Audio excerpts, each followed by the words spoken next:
All right, so what we're looking at here to start, before we get into the composites and combination functions, is just looking at some of the domains here and trying to find the domain of each function. And so we'll go through some of these problems. I'll show you some of the things to look for to do this, but you're essentially just looking to see what, what possible values are we allowed in when we do these. And we'll also put a little graph off to for each of these. So when I look at this, first off, this is an x squared graph. We know that what that one looks like. That's this parabola right there, about like that, just a quick little sketch of it. But we are moving it down 5 after that.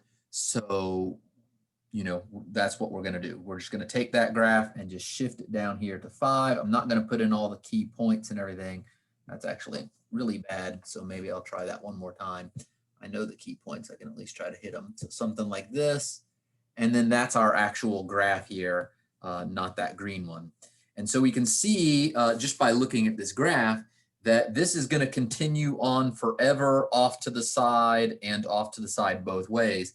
And there's nothing wrong with it. There's no place that's going to give us any issues or trouble. So what we'll be able to do is just essentially we can plug in any number we want. All right, we're allowed to plug in,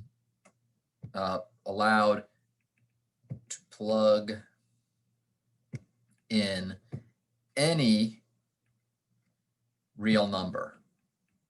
Okay, any real number will work. We can plug them in and just fine. And so our domain in interval notation, the domain is going to be negative infinity all the way to positive infinity, because there's not a single number in X that would give us any kind of trouble for that one. All right. Basically, when we're doing these, we're looking for all the possible X values. And the things you really want to look out for are when we have fractions, when there are fractions, and when there are radicals. These are the two main things you want to look out for when you're doing these domains. Pretty much if there aren't fractions and radicals, most of the time you're going to have negative infinity to positive infinity. You can plug in anything you want. But with radicals and fractions, you have to worry about fractions. You want to look for things when you end up dividing by 0. That's going to give you issues. And so you're going to have to throw out any values that would make you divide by 0. And when you have radicals, you're going to do anything that would make you take the square root of a negative number. Those will then have to be removed. So you kind of almost always start with the idea that, all right, our domain is negative infinity to positive infinity, and then you look for any values inside of there that would give you trouble, and then you remove them from the domain. So that first one, well, it's just a matter of, it goes all the way left, all the way right, anything.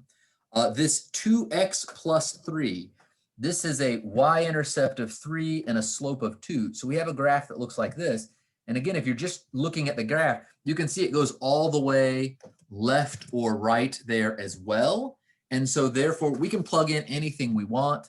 And so our domain here will be negative infinity to positive infinity again.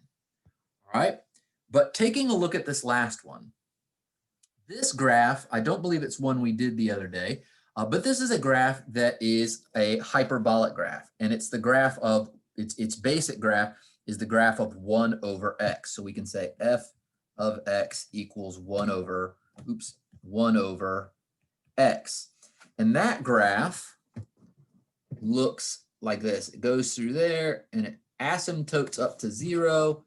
And then it asymptotes over to 0, the x-axis. And then it also does that over here where it goes through negative 1, 1, negative 1, negative 1, and it asymptotes like this. And so this is what is called a hyperbolic function. It's a hyperbola, and it'll look like this. And so when we look at this one, we can see that in the domain, we will never ever cross the x-axis. Right? We never cross this. So for this just 1 over x function here, we can never have x equal to 0, because if we would be dividing by 0, and that would give us a problem because dividing by 0 is undefined. So over here for this one, we cannot have x equal to 0. X cannot equal 0. So our domain here has to be negative infinity all the way up to, but not including 0, and then a union of 0 out to positive infinity. All right, that's the domain for the graph of 1 over x. We cannot have 0 in there. However, that's not the graph we're looking at. We're looking at the graph of 1 over x minus 2. So if we look at that, we see that we have an x minus 2 in our function. In other words, this looks like f of x minus 2. We're doing a minus 2 inside of the actual function. And so this is a shift horizontal. It's a horizontal shift right by 2. All right, it's a horizontal shift, and then it's a move it right by 2. So all I'm going to do is take this asymptote that was right here. It was right here on this dotted line I'm drawing right there. Let me zoom in. It was right there, and I'm going to shift it to the right by 2. And so this graph transformation works just like any other ones, as long as you know that basic shape. And then I have to redraw my graph in like this. And it just shifts over just like that. And then it'll look something like that. And that is our actual function that we're given there. This g of x is there in blue.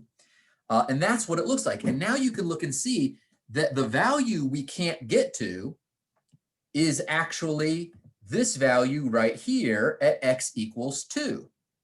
So you can see from the graph that we never ever can have that value of x equals 2. And so therefore our domain here, the domain on this one, is we can do anything from negative infinity all the way up to 2, but not including 2. So we put a parentheses, and then union that with 2 all the way out to infinity. We can do anything after that. So by actually doing the graph shift and knowing what the graph is, we can see where we're missing.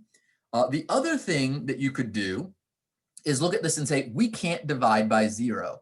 So really all we need to also do is, kind of an or you can look at the denominator and ask yourselves, what makes the denominator equal 0? Or what makes the denominator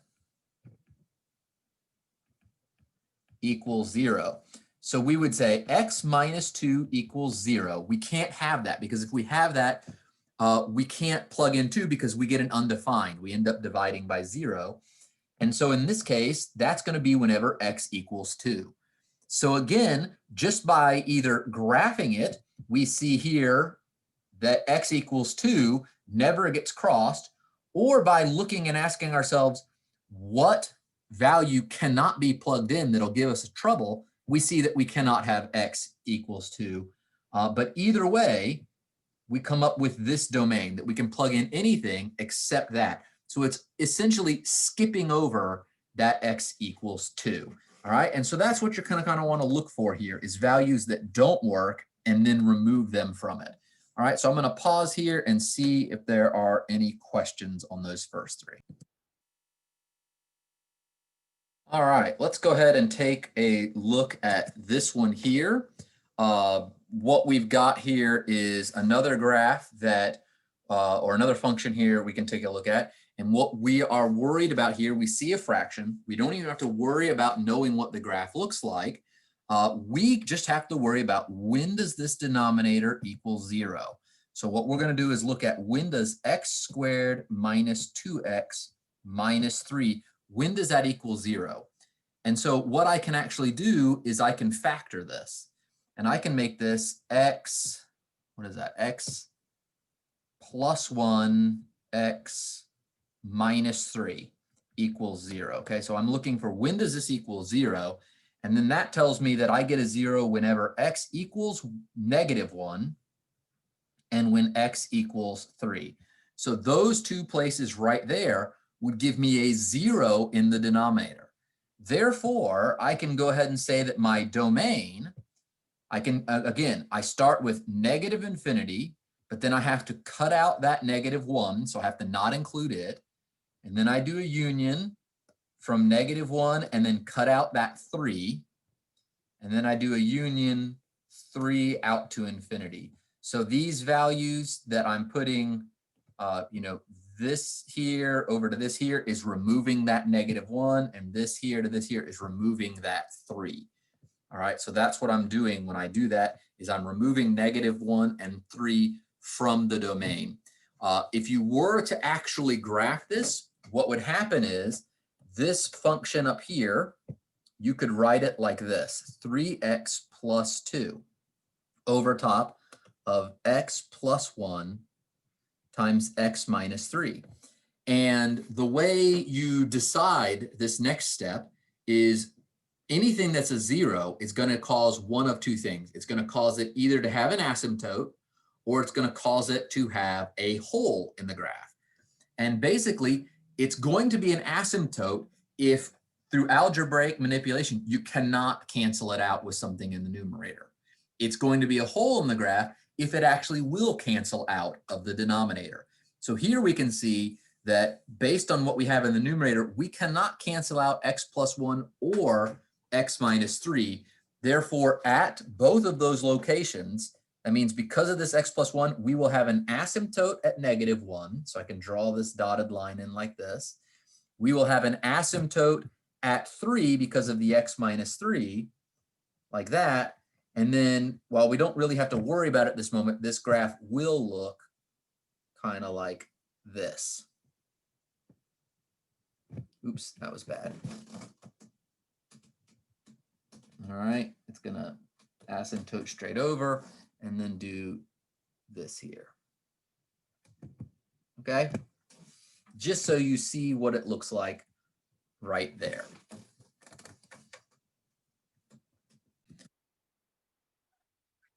All right, taking a look at number 5, what we can see here is we now have a radical in this one. And so we want to watch out, essentially watch out for radicals, okay? That's one of the big things. Watch out for fractions and watch out for radicals. All right, those are those things that I listed at the front, at the top of the first page here.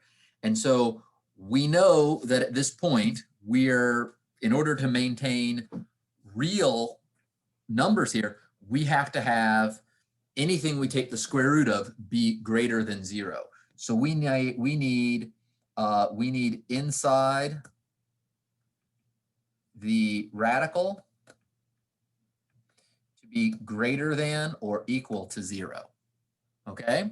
And so that's what we're going to look for. We're going to look for, when does 3x plus 12, right? What makes it greater than or equal to 0? Because if it's less than 0, we're not going to be able to do it. All right? We can't take this, we're not taking the square root of negative numbers and getting real answers. So this would be 3x has to be greater than or equal to -12, which means x is greater than or equal to -4. And so basically that's all the allowed values. If we look at that, we would basically be saying, here's -4. If we plug in -4, we get 0, and we can take the square root of 0, so that one is included. And then we need anything bigger than that, right? So if I tried something like -3, I would end up with the square root of a positive number. So it'd be like 3 times -3 plus 12. If I do that, I get square root of -9 plus 12, which is just the square root of 3. But if I go the other way, if I go to something like -5, right? If I try -5 instead, I end up with 3 times -5. That's a -15, and -15 plus 12 is square root of -3, and that we can't do. So we're only staying in our domain for values greater than -4. And so therefore our domain is inclusive of -4 and then on out to positive infinity like that. Nothing on the negative. Now, as far as this graph is concerned, this is a graph of a square root. We can actually rewrite this as the square root of 3 times x plus 4. And so what you'd end up with is two things happening inside of our function. So it's going to be both horizontal. So we're going to get a horizontal compression of 1/3. And then we're also going to get a shift to the left of 4. And so this graph would basically be sketched out. We'd go over here to -4. So instead of this graph, we end up with something like that, a graph like that from back there that is going to be squished horizontally.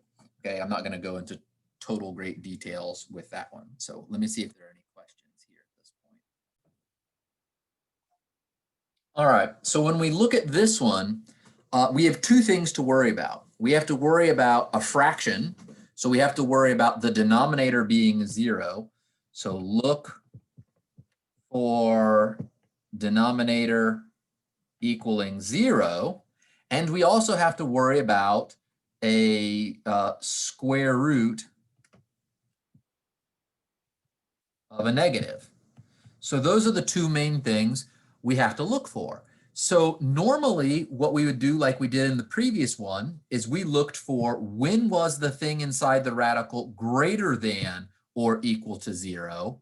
But here, we can't have it equal to 0, because if 14 minus 2x, if that denominator equals 0, then we're going to get an undefined when we're dividing by 0. So what we need to look for here is simply the 14, let me go to blue here so it's a little more visible, is we're looking for when does 14 minus 2x, when is it greater than 0?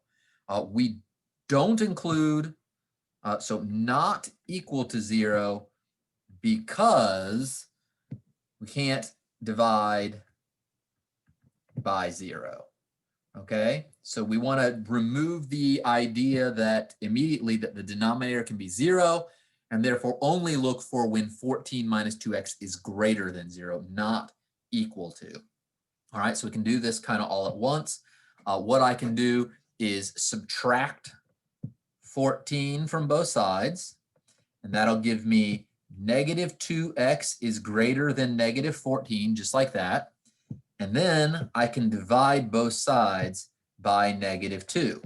And when you divide by a negative or multiply by a negative with an inequality, you have to flip that inequality sign around. And so this will become x is less than 7, not or equal to, because if x was 7, we'd end up with 14 minus 14 in the denominator, which would be dividing by 0. Therefore, our domain here is simply -infinity all the way up to, but not including 7.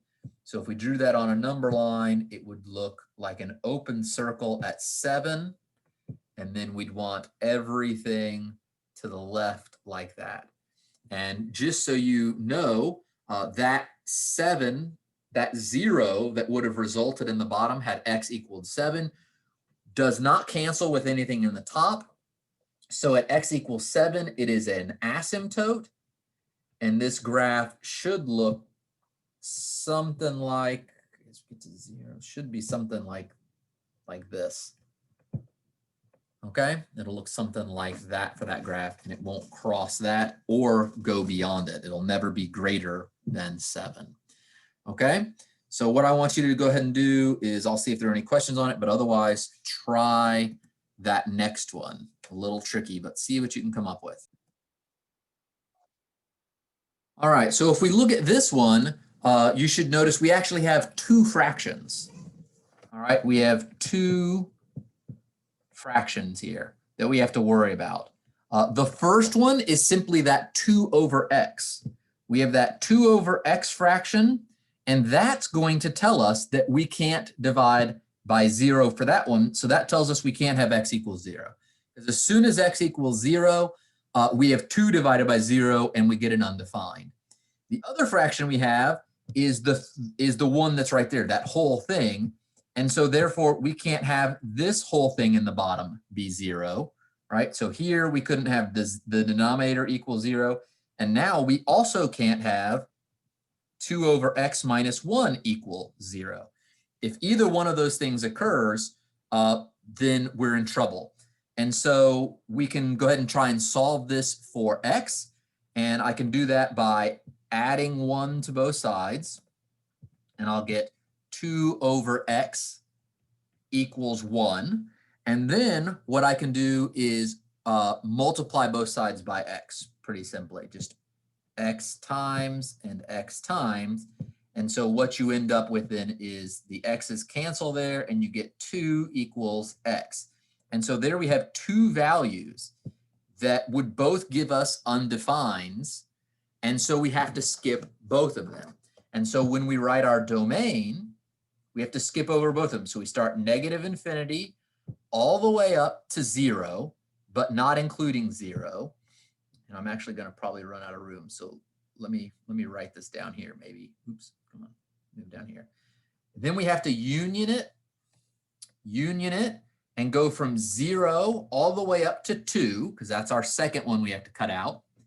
And then we have to do a union and go from 2 on out to infinity. All right, so something like that. Now, you can algebraically manipulate this to get rid of that x that's on the bottom of the 2 over x. You can algebraically remove this one by simply doing something like, what do we have? 3 over 2 over x minus 1. We can actually multiply the top and bottom by x, like this. And what we end up with is 3x over 2 minus x. And so what that means is we can remove that 0, that denominator being 0. And so therefore, this one is a whole. It's not an asymptote. That one is a whole because of that. And so the graph for this, you'd actually have a whole at 0.